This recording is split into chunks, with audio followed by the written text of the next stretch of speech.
Hola ajedrecistas, comenzamos como siempre con un resumen de los contenidos de la sesión. Cómo evitar que el rival proteja a su rey con el enroque será el tema de la sección de aperturas. En táctica os mostraremos qué hacer cuando una pieza propia estorba nuestros movimientos. La sección de estrategia la dedicaremos a profundizar en qué flanco y cuándo nos conviene enrocar. En finales estudiaremos los casos de torre contra alfil y de torre contra caballo, cuando ambos bandos tienen peones.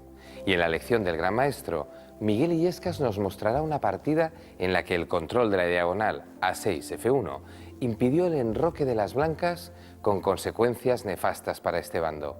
¿Empezamos?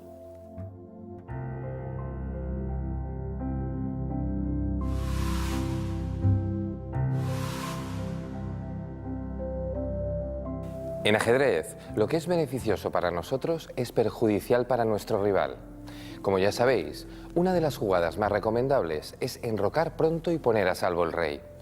Por tanto, evitando que nuestro adversario enroque, complicamos su defensa y lo ponemos en un grave apuro del que podremos sacar provecho. Tal y como marca el reglamento, el rey no puede enrocar si una de las casillas de paso está amenazada. Así que una forma de impedir el enroque será controlar alguna de esas casillas. Para ilustrar esta técnica de ataque, utilizaremos un ejemplo clásico. Se trata de una partida de quien fuera uno de los mejores maestros del siglo XIX, Adolf Andersen. Aquí jugó con negras, castigando duramente las acciones de su rival. Como podéis observar, después de la apertura, la posición quedó bastante igualada. Sin embargo, el jugador de blancas se embarcó en una combinación muy materialista. Cuando lo más prudente habría sido enrocar, optó por atacar con solo dos piezas la posición del enemigo, concretamente el punto C6. Como era habitual en Andersen, jugó de gambito enrocando y entregando el peón, y las blancas, de forma muy temeraria, lo capturaron.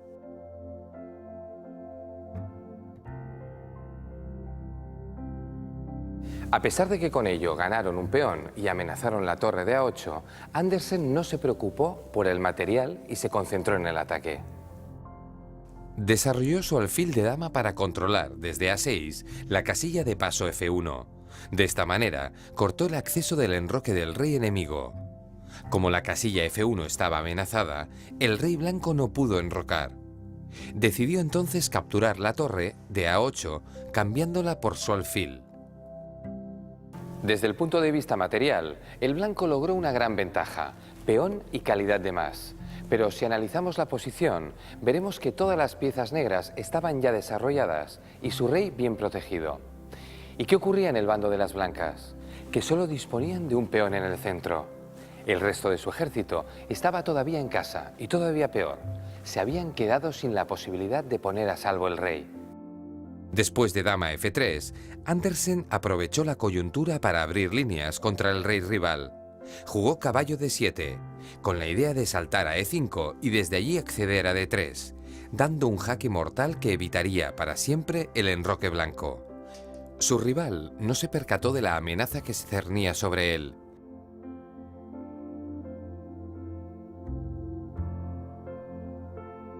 Desarrolló el caballo y después capturó en D5, con lo que abrió más líneas contra su propio rey y facilitó que Andersen llevara a cabo sus planes. Después de caballo de 3 jaque, el rey blanco se vio obligado finalmente a salir al campo de batalla. Allí sería víctima de una cacería a manos de las piezas negras. Como vemos en esta posición, eran 5 atacantes contra un rey que paseaba por el centro del tablero, sin suficiente protección. Tras dama H5, Andersen hizo gala de su juego más agresivo. Sacrificó el caballo para liberar la casilla de 3 y entrar en ella dando jaque con su alfil.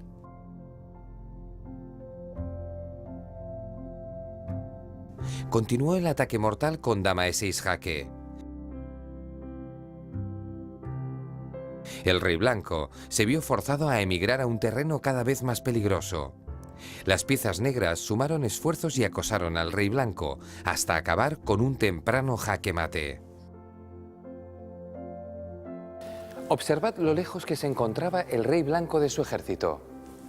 Andersen le había obligado a recorrer un largo camino iniciado con la jugada 11, alfil A6. Controlando la casilla de paso, Andersen impidió que el enroque pusiera a salvo el rey de las blancas. Para impedir el enroque del rival, a veces resulta necesario sacrificar piezas. Así ocurrió en una partida protagonizada por un campeón del mundo, Alexander Alekhine, en 1942. Su ejemplo nos servirá de fuente de inspiración. Alekhine jugaba con blancas y en este momento contaba ya con una posición muy prometedora. Había sacrificado un peón, pero, a cambio, había logrado ponerse por delante en el desarrollo. Observad que tenía todas las piezas muy activas, mientras que su rival aún no había enrocado, con lo que la torre de H8 todavía no había entrado en juego. Postergar tanto el enroque es muy poco prudente, y más aún cuando alguien se enfrenta a un maestro del ataque, como era el caso de Alekhine.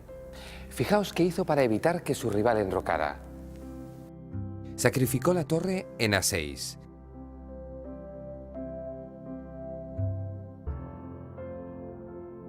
Y luego jugó dama por C5. Con esta acción perdió calidad, pero consiguió dominar la casilla F8 fijando el rey enemigo en el centro del tablero, al menos de momento. Probablemente un jugador moderno, por ejemplo Karpov, elegiría un procedimiento más posicional. Una jugada como alfil G5 permitiría el enroque del rival, pero después de alfil por F6, las negras pagarían un alto precio. No podrían tomar con la dama porque dejarían indefenso el alfil de C5. De esta forma, se verían obligadas a capturar con peón, con lo que el blanco lograría un dominio total de las casillas blancas que conducen al enroque.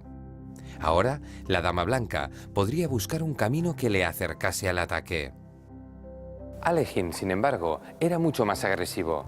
Su estilo se basaba en combinaciones espectaculares como la que estamos estudiando. Al sacrificar la torre y hacerse con el control de la casilla F8, puso a su rival en una situación muy crítica. Tanto que aquel se vio obligado a acercar su dama a la defensa para intentar recuperar la casilla de paso y enrocar. Pero Alekhine jugó alfil C6 jaque, montando un ataque rápido y demoledor. Las negras taparon con el caballo, pero Alekhine lo capturó para asegurarse que el rey enemigo tuviera que salir a descubierto. Fijaos bien, las negras no podían tomar con dama porque las blancas habrían respondido con dama por E5 jaque. De esta forma, habrían ganado la torre quedando con una ventaja decisiva. Así pues, las negras tuvieron que capturar con el rey y perdieron definitivamente la posibilidad de enrocar. Por si fuera poco, después de cobrar la pieza, se les vino encima un nuevo jaque. Pero, además, desde A7, la dama amenazaba la torre, con lo cual el rey negro no podía volver a la primera línea. Debía mantener la torre de H8 activa, por lo que tuvo que exponer todavía más a su rey. En ese momento, Alekhine liberó la casilla C1 y se preparó para dar un jaque mortal con la torre. Al mismo tiempo, consiguió que el alfil estuviese listo para participar en la diagonal. Alekhine ganó la partida en tan solo 6 movimientos más. Para ello, le bastó emplear sus 3 piezas contra un rey ya indefenso en el centro del tablero. Recordad, es muy habitual usar el alfil dama para cortar el paso del rey y evitar el enroque corto de nuestro rival. Pero también podemos utilizar sacrificios, en ocasiones seguidos de jaques, para obligar al rey enemigo a salir al centro del tablero. Veamos cómo ponemos en práctica esta importante técnica de ataque para evitar el enroque. Atentos a la posición que se plantea en el tablero. Jugáis con blancas y debéis encontrar la forma de aprovechar que el rey enemigo aún no haya enrocado. Podéis tomaros de 3 a 15 minutos. El tiempo corre ya.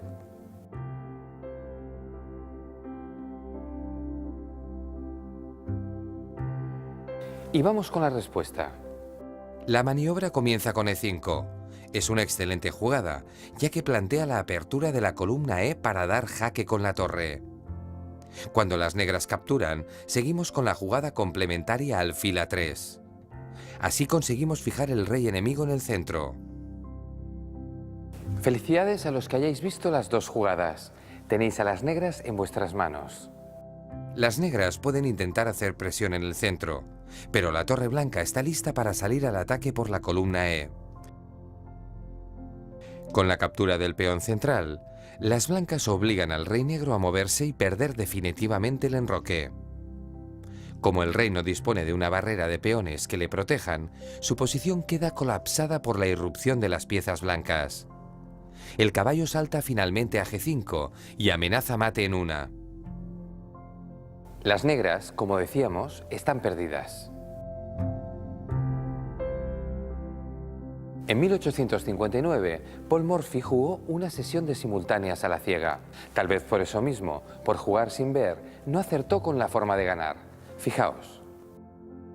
Morphy, con blancas, ha logrado evitar que las negras enroquen gracias al alfil de A3, que controla la casilla de paso F8. Pero, ¿cómo pueden aprovechar esa coyuntura las blancas? Tenéis de 4 a 20 minutos para responder a esta pregunta.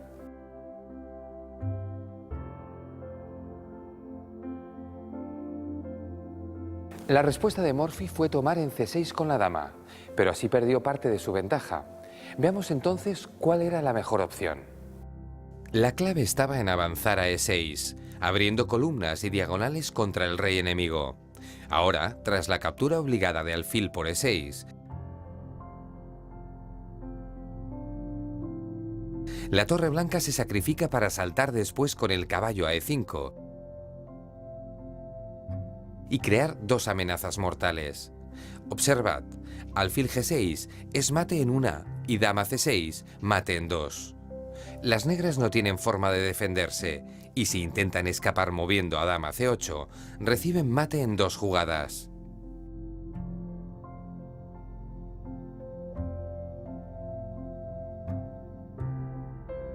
Por lo tanto, Morphy perdió una gran oportunidad con su jugada dama por C6.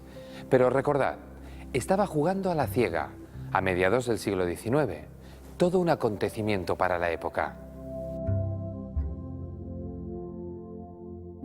Vamos ya con el tercer ejercicio. Atentos al tablero. ¿Cuál es la mejor jugada que pueden realizar las blancas? Tomaos de 5 a 25 minutos para pensarlo detenidamente y encontrar la solución.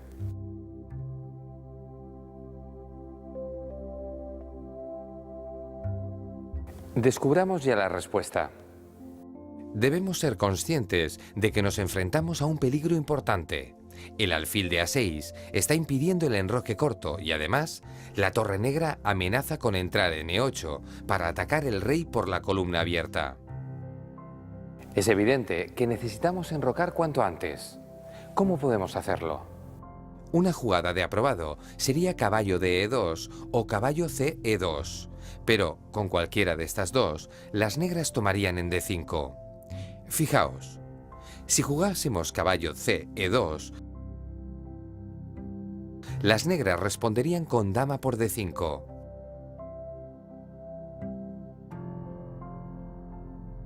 Tras el enroque, continuarían con la captura del caballo, alfil por D4, y después del cambio perderíamos la torre. Si jugáramos la otra opción, caballo de E2, las negras seguirían tomando en D5, esta vez de caballo. Después del enroque, continuarían con caballo por C3, atacando la dama. Ante esta situación, tendríamos que tomar con peón, para no perder la torre de F1, pero acabaríamos con desventaja material.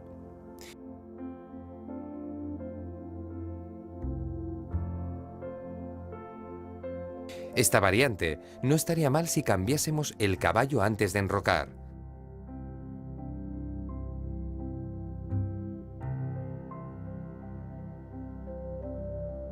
Pero después de alfil por B2, nos quedaríamos con un peón menos y una difícil defensa. Volvamos atrás y veamos ahora sí ¿Cuál era la jugada de sobresaliente? Aquí está, dama de 2. Este movimiento nos permite enrocar largo.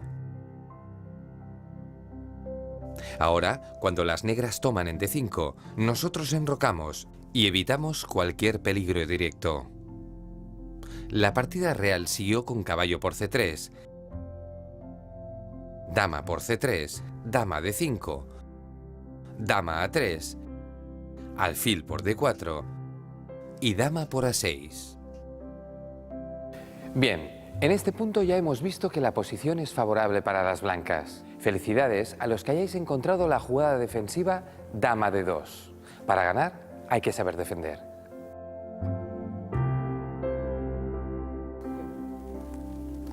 Hola, espero que estéis aprendiendo y disfrutando con el curso. Hoy os traigo un ejemplo para insistir acerca de los peligros que acechan al rey en el centro. En la partida que veremos a continuación sacrifiqué 2 peones para evitar el enroque de mi rival y obtuve como recompensa la posibilidad de organizar un fuerte ataque. ¿Lo vemos? Observad la posición. Corresponde al movimiento 14º de una partida que disputé el año 96 contra un fuerte gran maestro francés. En esta situación yo había sacrificado un peón para lograr una cierta iniciativa. Observamos que ya las negras han logrado enrocar, están algo adelantadas en el desarrollo, y mi rival quizá aquí debía haber enrocado a pesar de los peligros que conlleva, puesto que puedo capturar el peón de H2. En su lugar optó por capturar un segundo peón con la esperanza de sobrevivir al ataque y poder imponer luego su ventaja material. La siguiente jugada de las negras fue alfil A6. Y aquí vemos, como en diagonal, he logrado evitar que el rey blanco pueda encontrar refugio. Decimos la diagonal de la muerte porque este control va a suponer una auténtica tragedia para las blancas, como pronto veremos. Las siguientes jugadas, ambos bandos juegan sus bazas, las blancas intentan desarrollar y yo por mi parte trataba de sacar el máximo partido al ataque que ya se va organizando. Bien, vemos que después de la jugada E4 defiende su alfil, pero ya las negras entran en séptima con torre por B2. La situación se va aclarando. Hemos recuperado un peón y la diagonal sigue siendo decisiva. El rey blanco no encuentra refugio y pronto veremos cómo se van incorporando los últimos efectivos, en este caso la torre de F8, era la última pieza que faltaba por entrar en acción. Llegamos ya a un momento crítico donde la defensa blanca es prácticamente imposible. Aquí mi rival creo que se había arrepentido ya mucho de haber tomado esos peones, jugó G3 y siguió un remate expeditivo, con un sacrificio que lleva a una rápida victoria. Aquí vemos la jugada, torre C1 jaque, y ahora enseguida es fácil darse cuenta que la posición blanca está hecha a pedazos. Si tapa de torre recibe mate en una, torre D1, alfil C3 mate.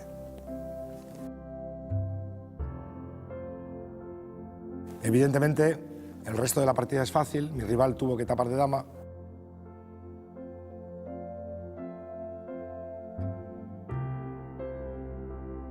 Perdió la dama y la victoria de las negras nos hizo esperar. Bien, no me cansaré de repetir la importancia que tiene planificar el enroque desde la primera jugada. Y por supuesto, si el rival os da la oportunidad, ya sabéis, haced como yo en esta partida. Con el rey enemigo en el centro, jugar ajedrez es un auténtico placer. Estad atentos por si surge la ocasión. Hasta la próxima.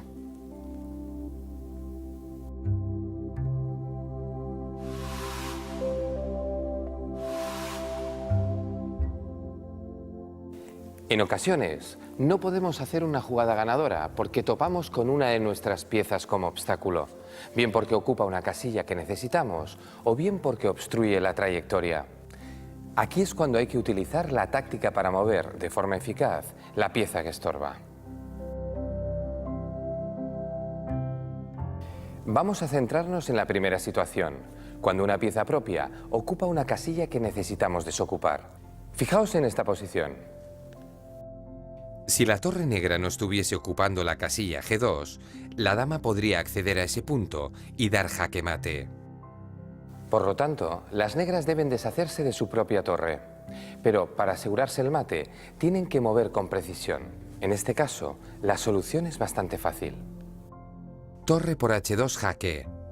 Ahora no importa que las blancas capturen con rey o con caballo, porque en la siguiente jugada, la dama blanca podrá ocupar la casilla liberada. Observad, las blancas toman la torre y las negras finalizan la partida con dama G2. Jaque mate. La clave radica no solo en mover la pieza que estorba, sino en hacerlo de forma eficaz. No sirve cualquier jugada. Si las negras hubiesen tratado de liberar la casilla con torre G1, las blancas habrían tomado la torre y lograrían defender la casilla crítica G2. El mate ya no sería posible. Lo mismo puede decirse de una liberación como torre D2. Las blancas capturarían con la dama y de nuevo conseguirían defender la casilla G2. Así que siempre que las circunstancias lo permitan, es mejor liberar la casilla con jaque. De esta forma, forzamos la respuesta de nuestro rival y nos aseguramos el resultado que buscábamos, en este caso, el mate. Lo mismo sucede en este segundo ejemplo. Fijaos. Primero, el blanco invade la octava línea con la torre, expulsando de allí la dama negra. Se trata de una jugada previa que permite al blanco controlar por esta fila las vías de escape del rey rival. Pero ahora, la dama blanca resulta un estorbo. Si no estuviese en H5, el caballo podría saltar a esa casilla y dar mate. ¿Cuál es la mejor manera de librarse de la dama? Recordad que siempre debemos buscar la fórmula del jaque. Y aquí, el jaque que nos asegura el mate es dama por G5. Después de la captura, el caballo salta a H5 y finaliza la partida. Hay que tener en cuenta que F6, la casilla que ha quedado libre, no supone una vía de escape para el rey enemigo. Está perfectamente controlada por el caballo. Así que finalmente, las blancas logran ganar la partida gracias a liberar la casilla. Hay que decir, sin embargo, que la técnica para liberar una casilla no siempre se utiliza con este fin. En ocasiones, despejar una casilla nos puede interesar, no ya para dar mate, sino para ganar material. Es lo que ocurrió en la partida que veremos a continuación, protagonizada por el campeón del mundo, el letón Mikhail Tal. En el transcurso del encuentro se alcanzó esta posición, y en ese momento, Tal se dio cuenta de que si la dama blanca no estuviera en E6, el caballo podría saltar a esa casilla, realizando un jaque doble. Con esa maniobra, Tal lograría ganar la dama enemiga, pero antes debía liberar la casilla E6. ¿Cómo? Pues lo cierto es que se le ocurrió una idea genial. Jugar dama por F5. Con este movimiento capturaba un caballo. Es verdad que entregaba la dama, pero, como vemos, la recuperaba poco después gracias al jaque doble. Tal conseguía así ganar un caballo sin coste, y su rival optó por abandonar. Es un buen ejemplo de cómo combinar la técnica de liberar casillas con otras como el jaque doble, o como ocurre en el siguiente ejemplo, el ataque doble. Aquí, el negro juega B3 para despejar la casilla B4, desde donde pretende atacar con su caballo la dama y el alfil enemigos. El blanco se ve obligado a capturar en B3, de lo contrario, las negras ganarían el peón de A2. Pero al tomar, caen en un ataque doble provocado por la jugada caballo B4. Las negras ganan material de forma decisiva. Todos estos ejemplos nos enseñan que liberar casillas sirve para diversos propósitos, desde facilitar un mate hasta la ganancia de material. A lo largo de una partida, podemos encontrarnos con la necesidad de mover una pieza para dejar libre la trayectoria de otra. Se trata de un procedimiento muy similar al que acabamos de estudiar, aunque la finalidad es algo distinta. Fijaos. Aquí las blancas querrían llevar su dama hasta la casilla de 8, porque gracias al apoyo del caballo darían mate. Sin embargo, la columna D está obstruida por el alfil de D3. Las blancas necesitan abrir la columna. ¿Cómo? Mueven el alfil a E4, atacando la dama enemiga y forzando la respuesta de las negras. Ahora, como la columna D ha quedado despejada, las blancas pueden desplazar su dama hasta D8 y dar mate. Ha sido necesario despejar una vertical para ejecutar la jugada ganadora. Lo mismo puede suceder en una trayectoria horizontal o diagonal. En esta posición, las blancas desearían que su alfil no estuviera en E4 para poder llevar la dama hasta la casilla H7. Allí, apoyada por el caballo, la dama daría mate. Una vez más, las blancas deben encontrar una jugada que deje sin escapatoria a su rival. ¿Y esa jugada es? Alfil D5 jaque. Porque obliga a las negras a capturar el alfil. Ahora, las blancas tienen la diagonal completamente despejada, así que juegan dama H7 jaque mate. A veces se pueden liberar trayectorias dentro de una combinación. Lo veremos bien con el siguiente ejemplo. Fijaos cómo proceden las blancas. Primero mueven alfil F6 jaque. Con esta jugada, despejan la columna G para activar la torre de G3, que bloquea la salida al rey enemigo. Pero además, como la jugada es con jaque, las negras no pueden hacer otra cosa que capturar el alfil. Y observad qué combinación tan bonita se produce ahora.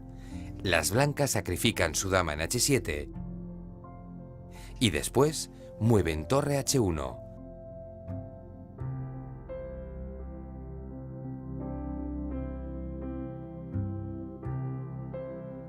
Jaque mate. Como vemos, las dos torres pueden desarrollar su potencial gracias a que las blancas han despejado la columna G. Y ahora vamos a analizar cómo liberar una diagonal. Las blancas deben aprovechar la potencia del tándem dama-alfil situado en la gran diagonal. Para ello, se concentran en eliminar obstáculos. Primero, con torre por E5, liquidan la pieza enemiga que obstruye la diagonal y después de que las negras capturen, se deshacen de su propio peón. De esta manera, evitan que el rival obstruya la diagonal. Advertid que si las blancas toman el peón de E5 antes de mover el suyo propio, las negras pueden jugar alfil F7, bloqueando el peón y, en consecuencia, la diagonal. Si eso ocurriera, la fuerza del tándem se desvanecería totalmente. Así que para sacarle provecho, las blancas tienen que asegurarse la apertura de la gran diagonal. Lo hacen liberando primero con F7 jaque, una jugada intermedia que obliga a las negras a tomar el peón. Ahora sí, las blancas capturan en E5 y la amenaza dama H8 mate se vuelve muy difícil de evitar. La jugada dama G7 jaque obliga al rey negro a salir hacia el centro del tablero, donde es sometido a un ataque demoledor. Finalmente, tras alfil B4 jaque, las negras se ven en la obligación de abandonar. Fijaos, en caso de rey E8, las blancas podrían jugar torre por torre y luego dama F8 jaque, seguido de un dama por F7 mate. Como veis, las piezas blancas barren el tablero, mientras que el rey negro queda a merced del ejército enemigo.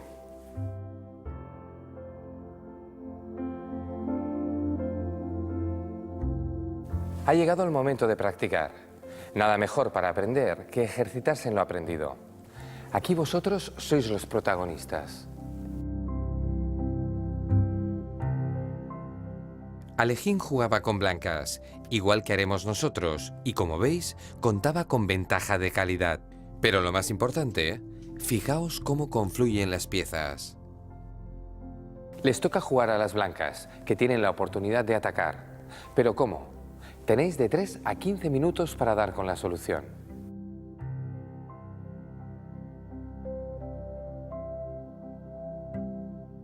Veamos si coincide la jugada ganadora de Alekhine con la vuestra.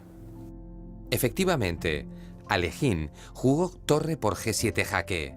La torre se sacrifica para liberar la casilla F7 y a la vez desviar el caballo enemigo de la defensa. Cuando el caballo negro captura la torre, las blancas utilizan la casilla que ha quedado libre para atacar de nuevo con dama F7 jaque. Pero no solo han liberado la casilla F7, sino que también han despejado la columna F, y eso les permite acabar la partida con este bonito jaque mate. Felicidades a todos los que hayáis dado con este mate. Tiene el más puro estilo Alekhine. Veamos ahora un ejercicio con cierta dificultad. Atentos al tablero. Juegan las negras y deben encontrar una manera de salir bien paradas de esta posición tan complicada. Podéis tomaros de 4 a 20 minutos para concentraros y hallar una respuesta. Para encontrarla, emplead la técnica de despejar casillas.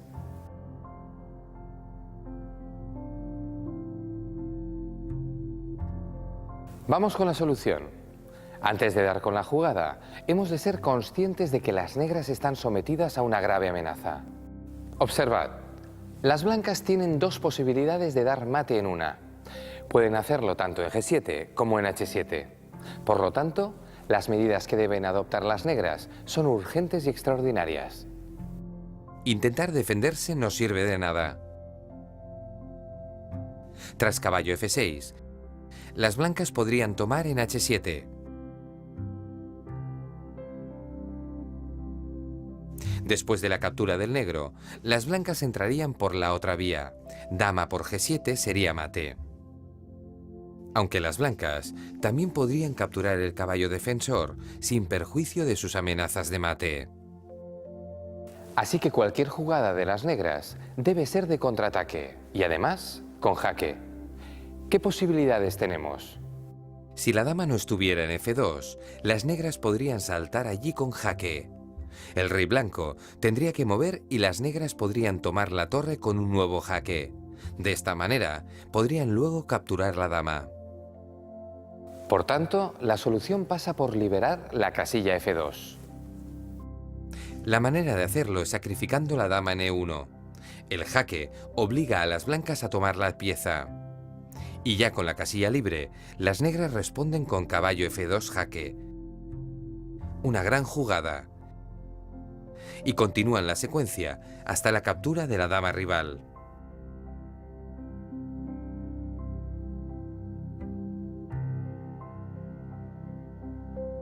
Las negras se deshacen así de las terribles amenazas que planeaban sobre ellas, pero además logran ganar calidad. Así que mi más sincera enhorabuena a los que hayáis encontrado el sacrificio de liberación, es decir, la jugada dama E1 jaque. Para el siguiente ejercicio, vamos a ponernos en la piel de Anatoly Karpov, partiendo de la posición que podéis ver en el tablero. Jugamos en la posición de Karpov, con blancas. Nos toca mover y para ganar debemos liberar algo. ¿Pero qué? Ahí está lo difícil. Tenéis de 6 a 30 minutos para descubrir los secretos de la posición y encontrar la jugada ganadora.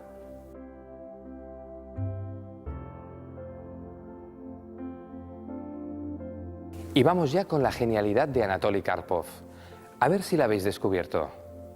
Karpov había sacrificado una pieza para llegar a esta posición.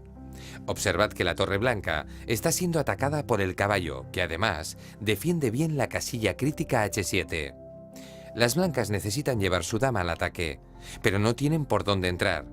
No pueden por la fila ni por la diagonal. Necesitan despejar una trayectoria para la dama. Y ahí surge la jugada espectacular y única para ganar. Caballo F5. Este movimiento libera las casillas G3 y H2, dos vías de entrada decisivas para la dama, pero también hace que el caballo se incorpore al ataque. Si las negras lo capturan, las blancas utilizan la diagonal para dar jaque.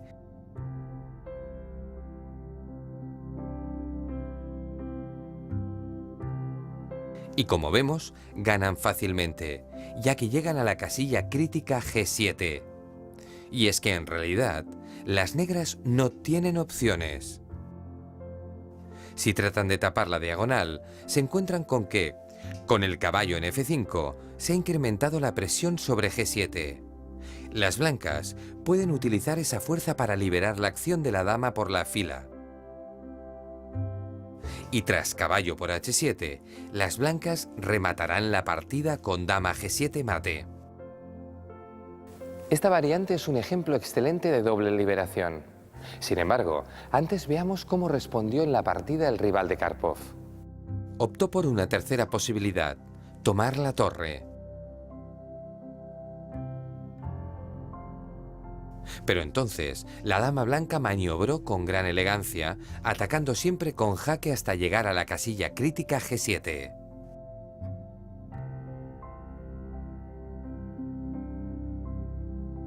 Y así fue como terminó la partida.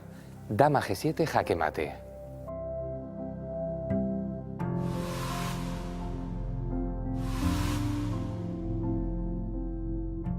A medida que vamos aprendiendo a jugar y mejorando nuestro nivel, nos iremos dando cuenta de que algunos de los axiomas básicos de este juego no se aplican en todos los casos. Se insiste siempre en la importancia de enrocar pronto. Sin embargo, cuando un jugador es capaz de manejar posiciones más cerradas y complejas, puede permitirse el lujo de sopesar cómo y cuándo le conviene enrocar. Ha llegado el momento de abordar este tema y lo haremos de la mano del 9º campeón mundial, el soviético Tigran Petrosian. Y es que, remitiéndonos a Newton, para llegar lejos hay que viajar a hombros de gigantes. La boa, el tigre, el muro, el invencible. 4 apodos que definen a un solo hombre, Tigran Petrosian. Boa porque realizaba pequeñas jugadas que iban ahogando las posibilidades del adversario hasta asfixiarlo por completo. Tigre por su capacidad de oler el peligro mucho antes de que fuera real. Muro por su estilo de juego defensivo. Adivinaba las intenciones de sus rivales antes que ellos mismos. Y por último, invencible, porque a pesar de que muchos le criticaron por ser poco agresivo y ambicioso, Petrosian demostró que su forma de jugar era no solo válida, sino también ganadora. Además de ascender a lo más alto tras arrebatarle el título mundial a Botvinnik en 1963, jugó 10 ediciones de las Olimpiadas en las que no perdió ni una sola partida. Aprenderemos entonces de su genial olfato y su gran capacidad para valorar el equilibrio entre factores dinámicos y estáticos. Con este enfrentamiento entre Spassky y Petrosian, entenderemos que hay que pensar sobre el enroque desde un punto de vista estratégico. Observad. La partida se abrió con peón de dama, una apertura cerrada que desembocó en esta posición, con el centro bastante cerrado. Aún no había líneas abiertas, así que enrocar no era urgente. De hecho, tal y como estaban las cosas, enrocar habría sido un error, porque el blanco habría podido acercar la dama y atacar, con bastantes efectivos, al rey negro. Se perfilaban ya amenazas directas, como alfil h6, y las negras poco podrían hacer, porque el blanco seguiría sumando piezas a su ofensiva. Se podrían incluso incorporar peones e iniciar un ataque bayoneta con sacrificios en g6. Viéndolo venir, Petrosian, con muy buen criterio, demoró el enroque. ¿Y qué jugó? Dama c7. Aumentó la presión sobre el peón de e5, obligando al blanco a defenderlo. Enrocar en este momento ya no era tan mala opción, porque con el caballo en f3, la dama blanca ya no podía salir fácilmente al ataque. Sin embargo, Petrosian optó por otra vía. Decidió enrocar largo y utilizar los peones del flanco de rey para atacar el enroque blanco. Spassky, adivinando las intenciones de su adversario, se lanzó al ataque en el flanco de dama con b4, pero Petrosian fue más rápido. Condujo los peones de torre y de caballo hasta que logró abrir líneas contra el rey rival. Entonces, superada esa fase, enrocó largo y se dispuso a utilizar la columna G como trampolín de ataque. Spassky perdió así esta importantísima partida, la 7ª del Campeonato del Mundo de 1966, que se decidió a favor del invencible Petrosian. El enroque, además de ser la mejor defensa del rey, puede servir también como arma de ataque. Fijaos. Aquí las blancas podrían enrocar corto, pero en lugar de eso, mueven la dama y enrocan largo. Actúan así porque han visto que pueden aprovechar la coyuntura para lanzar un ataque, avanzando el peón con la intención de abrir la columna G. De hecho, están invitando a las negras a capturar el peón de G2. Pero si cayesen en la trampa, facilitarían el propósito de las blancas, ya que abrirían líneas contra sí mismos. Así que las negras tratan de reorganizar su contrajuego, pero las blancas se lanzan al ataque de manera feroz. Advertid que la posición del peón en H6 ayudará a la apertura de líneas. Las negras capturan el peón central y las blancas renuncian a recuperarlo para mantener toda la fuerza de ataque y evitar que se abran líneas en el centro. Como luchan con muchas piezas, enseguida logran una ventaja decisiva. Aquí vemos cómo consiguen al fin abrir líneas y cómo entregan una pieza. Saben que su ataque es tan fuerte que pueden continuar con él y resolver la partida fácilmente. La liquidan sacrificando la torre. Si el rival captura, las blancas entran con su dama y dan el jaque mate con torre G8.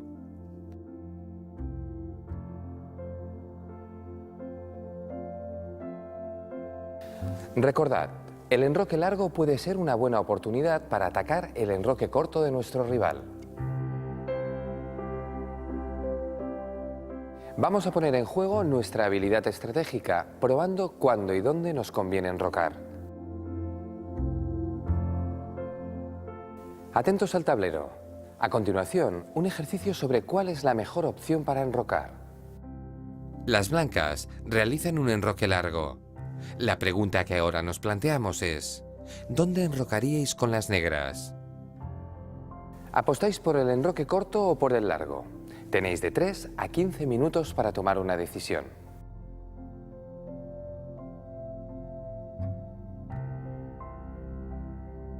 Efectivamente, el enroque largo es la mejor opción, porque impide a las blancas lanzar contra nosotros una avalancha de peones.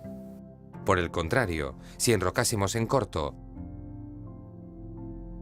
el blanco iniciaría rápidamente su ataque con H4 y seguiría con G4 y G5 para abrir líneas contra la posición de nuestro rey. Por lo tanto, nos interesa protegernos enrocando en el mismo flanco que nuestro rival. De esta manera, tendremos una partida mucho más tranquila.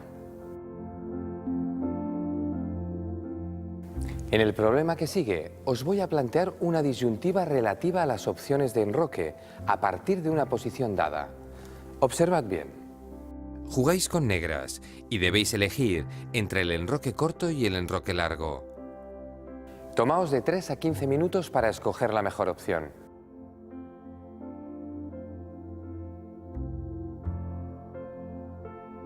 En esta ocasión, contamos con una posición que nos permite atacar. Así que felicidades a los que os hayáis decantado por el enroque largo. Si hubiésemos enrocado corto, habríamos optado por una partida más posicional. El blanco, sin embargo, podría irrumpir en el centro con D4. Después de dama por D4, vemos claramente cómo queda la posición, con un claro dominio blanco en el centro. Además, nuestros peones doblados no resultarían buenos de cara al final, mientras que las blancas contarían con un valioso peón central. Sin embargo, con el enroque largo, los peones doblados sirven para defender mejor el rey. Y lo más importante, ahora podemos utilizar los peones del flanco de rey para atacar la posición del rival.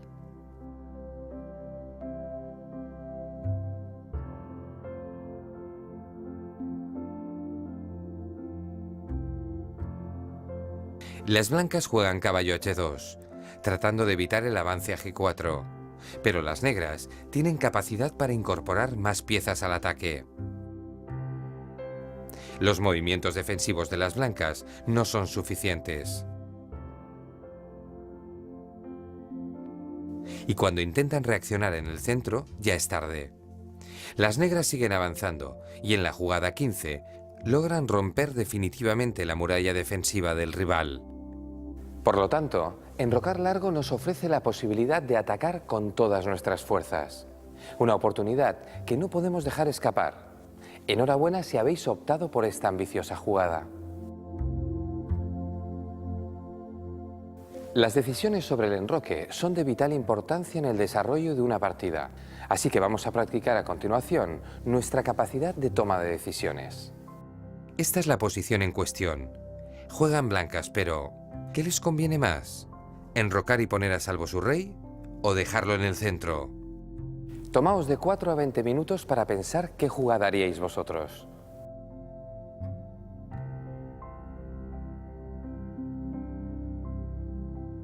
Pues bien, felicidades si habéis decidido atacar.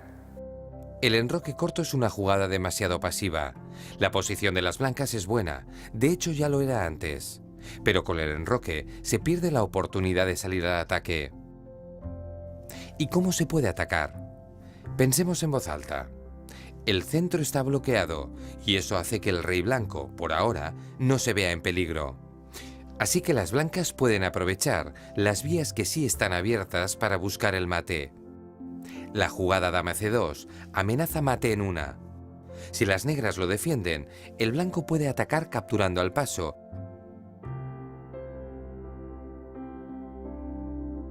y entrando después por el flanco. Otra forma de atacar sería jugar directamente g4 para romper después con g5. Fijaos, todas las piezas blancas participan en el ataque. La dama se puede incorporar por c2 o d3. Una torre puede entrar por la tercera fila, la otra por la columna. El caballo apoya el avance a g5, un ataque arrollador. Se trata de un dispositivo muy fuerte. Observad cómo siguió la partida real de la que hemos extraído el ejercicio. Caballo c7. Las blancas incorporaron la dama por c2. Las negras se protegieron con g6. Y aquí, aunque las blancas habrían podido tomar en h6 con la torre, apostaron más fuerte y trataron de hacerlo con la dama. Cuando lo consiguieron, el ataque fue imparable. Victoria merecida para las blancas por haberse lanzado al ataque en el momento preciso.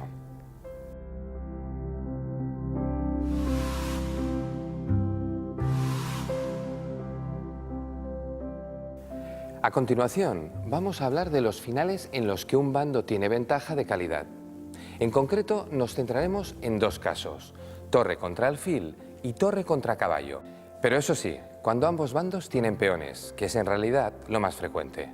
El alfil tiene mejores cualidades que el caballo para luchar contra la torre, porque ambas son de largo alcance y ambas pueden jugar en dos flancos a la vez. A pesar de todo, la torre sigue siendo muy superior y en la gran mayoría de casos, la ventaja de calidad es decisiva. Vamos a verlo a través de un ejemplo en el que la torre gana. Se trata del final de una partida que enfrentó al ruso Gennady Kuzmin contra el danés Ben Larsen en 1973. Aquí veremos cómo la torre de Larsen se impone con relativa facilidad, a pesar de que el alfil va acompañado de un peón de más. Es importante señalar que al existir peones en ambos flancos, la tarea de la torre es mucho más fácil. Su mayor potencia se nota mucho más en estos casos. A pesar de todo, veréis cómo las blancas se las ingenian para tener alguna oportunidad. Después de las primeras jugadas, la estructura del flanco de dama de las blancas era sólida. El alfil protegía los dos peones, al mismo tiempo que los peones protegían el alfil, de manera que la torre sola no podía tener éxito en el ataque a esta zona. Pero Larsen solucionó el problema en pocas jugadas. Fijó el flanco avanzando a A5, y cuando el rey blanco intentó participar en la lucha, la torre negra amenazó el peón de H2. Aquí vemos la fuerza que tiene la torre al alcanzar casillas de cualquier color. Este movimiento obligó al rey blanco a regresar a G2, impidiéndole su presencia en el centro del tablero. Larsen incorporó su rey a la ofensiva del flanco de dama.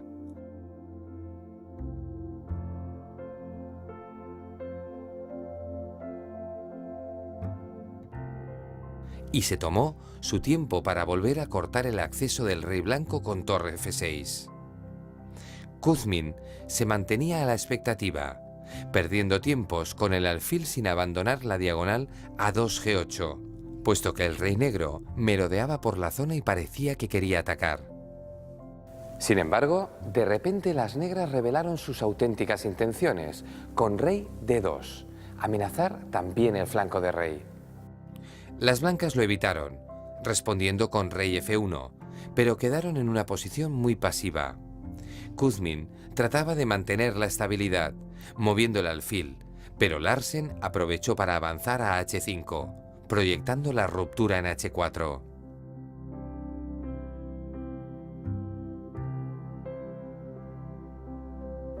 Después del cambio de peones, las negras crearon una nueva debilidad en la posición de su rival H3. Y en ese momento ya eran 3 los puntos que Kuzmin tenía que vigilar. Larsen había logrado sobrepasar la capacidad de su rival, que no podía hacer frente a tantas amenazas a la vez. Veamos cómo acabó la partida. Con torre F3, las negras amenazaban ya con capturar el peón de H3. Las blancas lo defendieron con rey G2, pero enseguida quedó claro que los problemas de las blancas eran irresolubles. Las negras volvieron a amenazar rey E1, tras lo cual vendría torre C2 y caería el peón F2. Así que el peón blanco intentó salvarse avanzando a F4, pero las negras prosiguieron con su plan. Con torre G3, Larsen arrinconó totalmente al rey rival. Cuando este se refugió de la amenaza con rey H2, la torre negra volvió a F3 para atacar el peón F. Kuzmin abandonó tras esta última jugada, ya que se dio cuenta de que para defender el peón F debía jugar alfil E6, y tras rey F2, el negro ganaba la partida fácilmente. Las blancas quedaban en Suswan. No podían mover el rey porque recibían jaque mate en una jugada, con torre por H3. Si movían cualquier peón lo perdían. Y por último, si movían el alfil, uno de los dos peones se quedaba sin defensa. En el caso de que Kuzmin hubiera optado por continuar y jugar con el alfil, las negras habrían logrado la victoria fácilmente. Uno de los planes posibles podría ser capturar el peón sin defensa y arrinconar el rey blanco.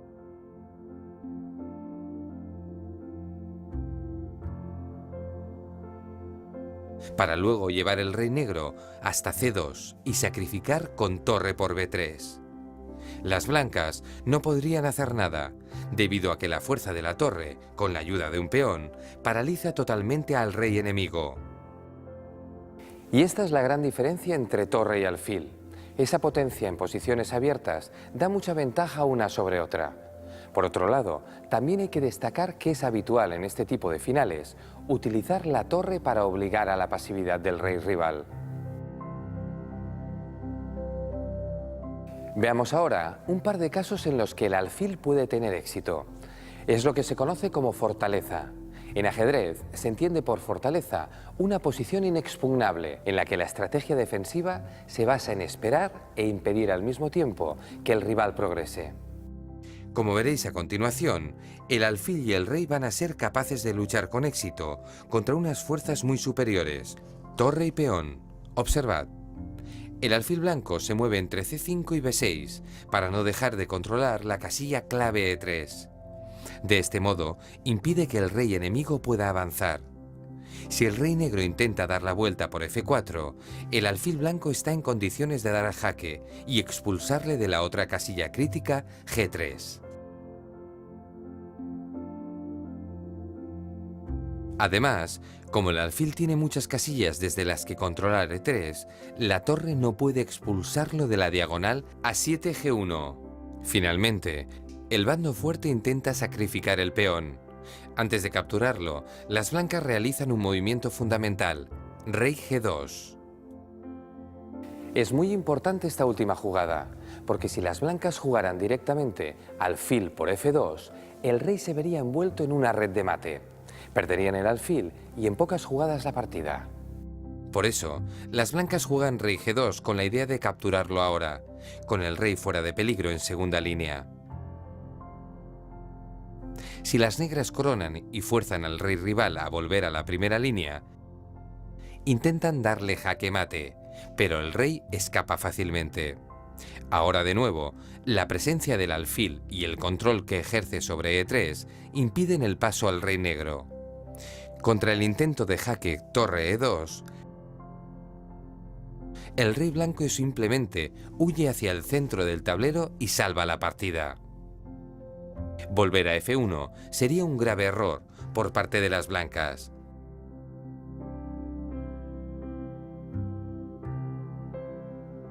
Ya que la torre negra podría amenazar con el jaque mate y la captura del alfil. Así que ya habéis visto cómo el alfil puede lograr el empate contra el peón rival en tercera.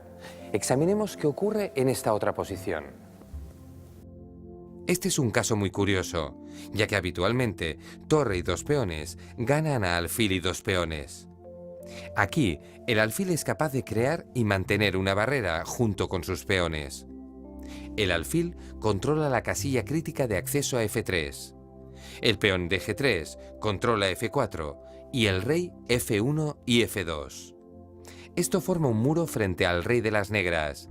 Si intenta dar la vuelta, se va a encontrar con que la casilla G4 es defendida por alfil C8 y el peón de H4 por el peón de G3.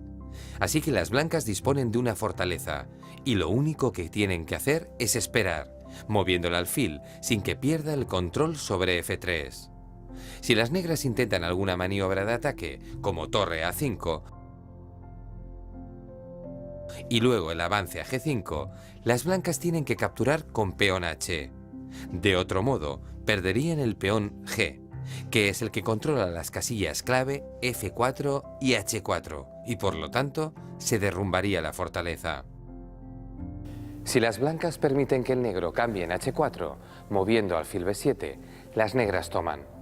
Las blancas responderán y el peón de H4 estará perdido. El rey negro podría penetrar la fortaleza de las blancas y la partida estaría ganada. Por eso, las blancas toman en G5 y tras torre por G5 logran mantener en pie la fortaleza.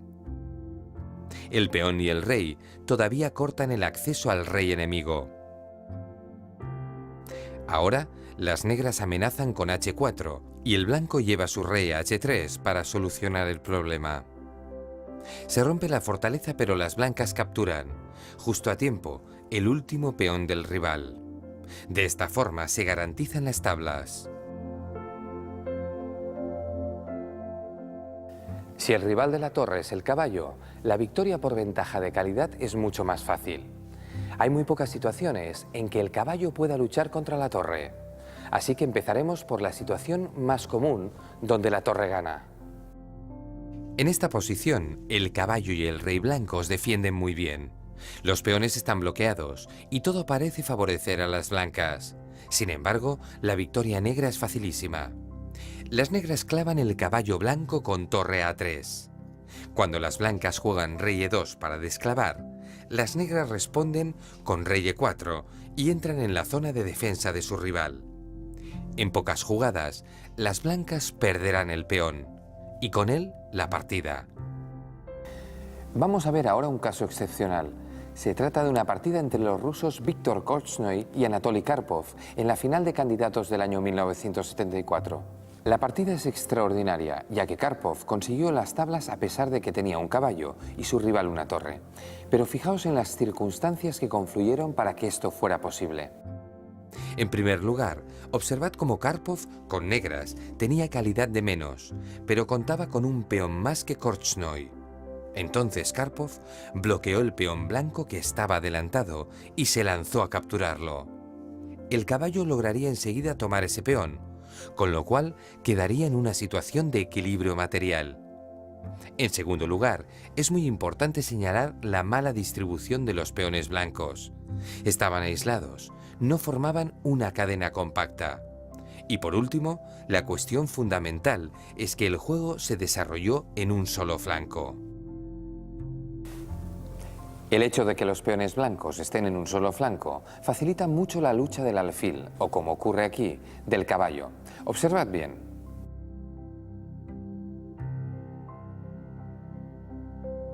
Karpov tomó el peón y Korchnoi se encaminó hacia la captura en H7 para intentar crearle las máximas dificultades. En lugar de esto, podía haber intentado, con torre de 5, eliminar el peón de C5.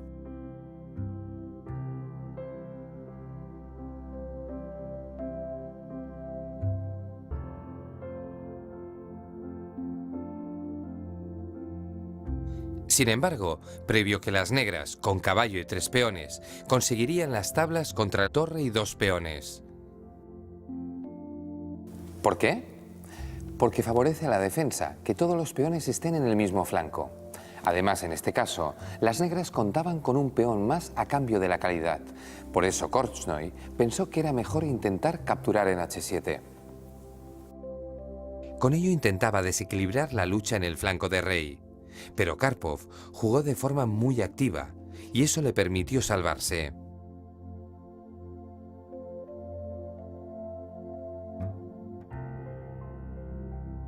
Vemos cómo no perdió el tiempo y con caballo F3 atacó el peón de H4. De esta manera obligó a Korchnoi a adoptar una posición pasiva. Ahora vamos a poder observar la gran diferencia entre esta situación y otras anteriores. Aquí, el rey negro desempeñó un papel activo. El rey de las blancas intentó evitarlo atacando el peón de F7, pero las negras avanzaron a C4. Ese peón resultó muy valioso, porque le sirvió a Karpov para distraer la atención de las blancas. Las negras se centraron en defender sus peones con caballo E5, de manera que cuando las blancas intentaron dominar el sector con su torre, el rey negro pudo activarse de nuevo y venir a apoyar su peón.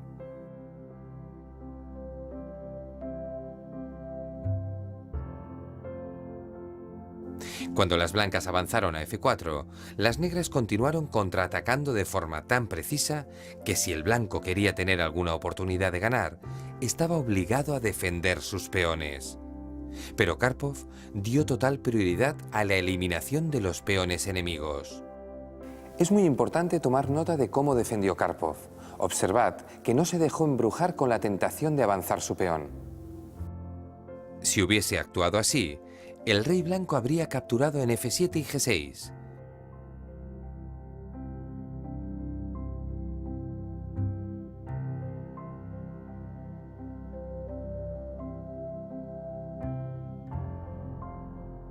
Es cierto que el negro habría ganado la torre, pero habría perdido la partida. Después del cambio, vemos cómo el peón blanco habría podido acceder a la dama. Por eso Karpov defendió perfectamente con rey E4. Esta jugada le permitió liquidar los peones en el flanco de rey y asegurarse las tablas. Fijaos. Las blancas hicieron avanzar su peón, invitando a Karpov a tomar en F5, lo cual habría sido un grave error. El peón de H habría logrado convertirse en dama. Pero Karpov no cayó en la trampa y jugó caballo E5 para defender sus peones y preparar el progreso hasta dama de su propio peón. La lucha fue muy igualada, pero las negras jugaron siempre la baza de ataque y defensa. Con caballo G4 jaque vemos perfectamente la precisión de Karpov. Si las blancas hubiesen capturado en F7,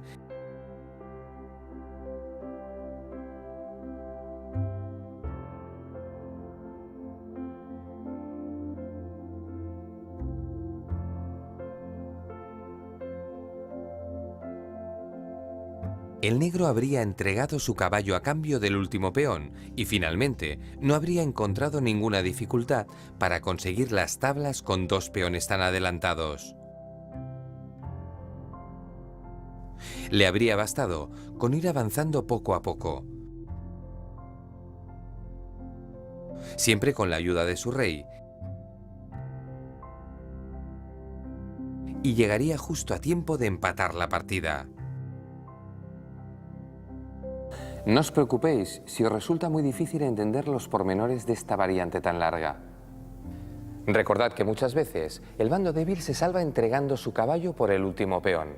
Siempre que pueda, eso sí, promocionar uno de sus propios peones para cambiarlo por la torre. Lo acabaremos de comprender estudiando la partida real. Korchnoi hizo un último intento para buscar la victoria, pero Anatoly Karpov volvió a insistir en su política de ataque y defensa. Las blancas se concentraron en capturar los peones.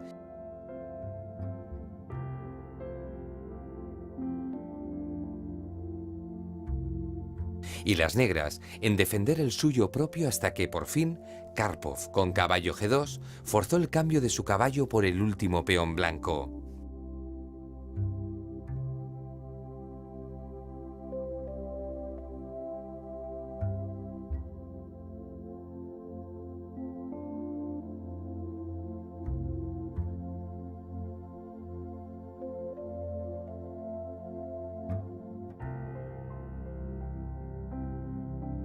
Como hemos visto en la variante, con la promoción de su único peón, Karpov logró el empate, cambiando la dama por la torre y consiguiendo las tablas. Por supuesto, estos dos grandes jugadores pactaron las tablas mucho antes, sabiendo que este era el desenlace inevitable, rey contra rey. Pasamos ya a la práctica. Vamos a ponernos tanto en el lugar del atacante como en el del defensor. Empecemos con el ataque.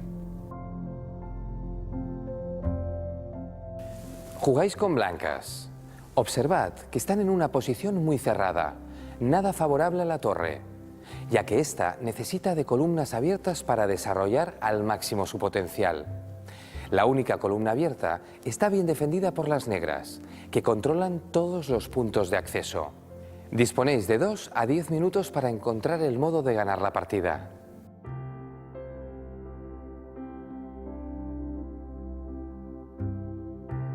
Vamos con la solución.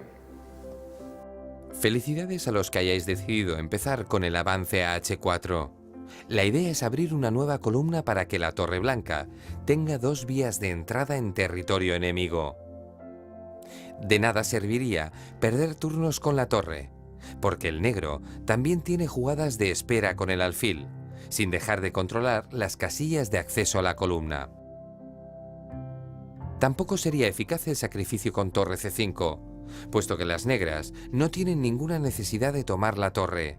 Se quedarían gastando turnos con el alfil y mantendrían la fortaleza. Romper en E4 sería mala idea, porque perderíamos demasiado material y las negras quedarían en mejor posición. Y por último, nuestro rey no tiene ningún plan para intervenir en la lucha de momento. Así que nuestra única alternativa es preparar la apertura de una nueva columna con H4. La ruptura en H5 es inevitable, ya que si las negras intentan bloquear, tomamos el peón con la captura al paso. En ese caso, el peón negro de G6 quedaría indefenso y el blanco de H6 tendría el camino libre hacia la coronación. Así que cabe esperar que las negras se mantengan a la expectativa con los movimientos de alfil. Nosotros provocamos la ruptura en H5 y puede que las negras no capturen y jueguen alfil G7 para mantener la columna. De este modo, cuando juguemos torre H2, intentarán llevar el bloqueo a la columna H. Sin embargo, con la sencilla jugada de espera torre C1 evitamos ese problema. Las negras no pueden mover el rey, porque controla las 3 casillas críticas de la columna C.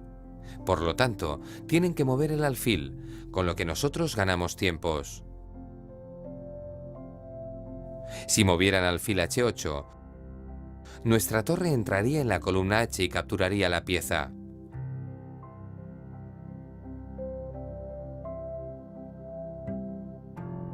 Por el contrario, si juegan alfil F8, tenemos tiempos para entrar en territorio enemigo vía H7 y amenazar sus casillas críticas.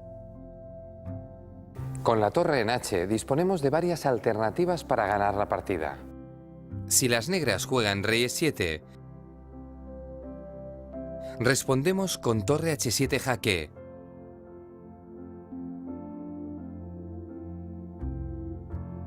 Y cuando el rey rival se refugia en E8, ya podemos amenazar el peón de A6 con torre A7. Por otro lado, si el rey negro intenta ir a ayudar al otro sector, enseguida pierde la partida. Podemos capturar el alfil o incluso sacrificar la torre y después coronar el peón de H. Así que ya veis que hay múltiples opciones para la victoria si seguimos este plan. Por último, cabe señalar que la variante torre G2,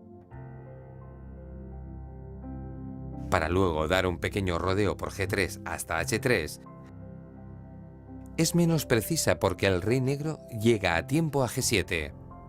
Si intentamos deshacer la maniobra, el rey negro también puede volver a defender la columna C.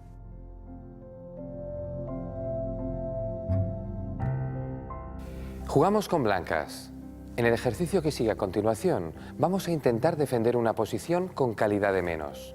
Tenéis de 3 a 15 minutos para pensar cuál sería la mejor forma de jugar para lograr tablas.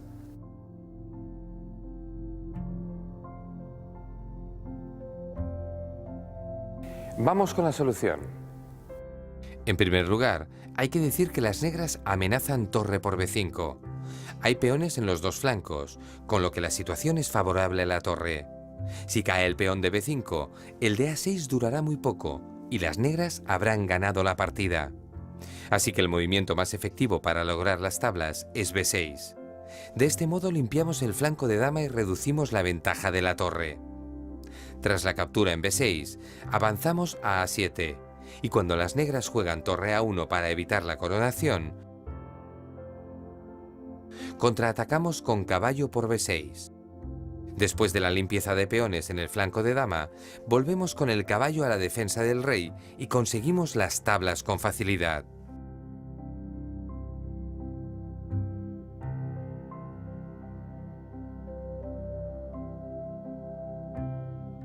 Lo cierto es que hubiera sido un error responder con otro plan que no fuera liquidar los peones del flanco de dama. Si jugamos caballo D6 para defender el peón de B5, quedamos en una posición demasiado pasiva que nos lleva a la derrota. El caballo acaba encerrado por la torre enemiga y ahora el rey negro puede ir tranquilamente a capturar nuestra pieza. Por otro lado, si nuestro rey intenta ayudar, perderemos todos los peones. Recordad, cuando tengáis calidad de menos, procurad eliminar un flanco y que la lucha se centre en una sola zona del tablero. Vamos con un nuevo ejercicio. Jugamos con blancas y en este caso vamos a intentar defender una posición con calidad de menos. Tenéis de 3 a 10 minutos para dar con la única forma de conseguir tablas.